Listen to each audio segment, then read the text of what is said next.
નવસારી જિલ્લાના ગણદેવી પોલીસને મોટી સફળતા મળી। વિદેશી દારૂની હેરાફેરી કરતા 2 આરોપીઓને ઝડપી પાડવામાં આવ્યા છે। મળેલી બાતમીના આધારે ગણદેવી એક્સપ્રેસ હાઇવે ટોલનાકા નજીક પોલીસે નાકાબંધી કરી હતી। આ દરમિયાન GJ15X9801 નંબરની ટાટા ઇન્ટ્રા પિકઅપને રોકી તપાસ કરવામાં આવી હતી।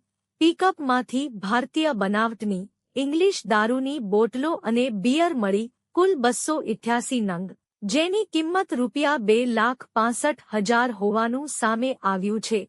કુલ મુદ્દામાલની કિંમત ₹7,75,000 જેટલી છે।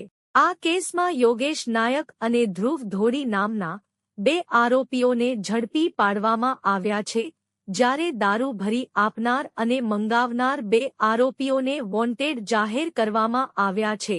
ગણદેવી પોલીસ સ્ટેશનની ટીમે પ્રોહિબિશન એક્ટ હેઠળ ગુનો નોંધી આગળની તપાસ હાથ ધરી છે। દક્ષિણ ગુજરાત બ્યુરો, સલમાન શેખ।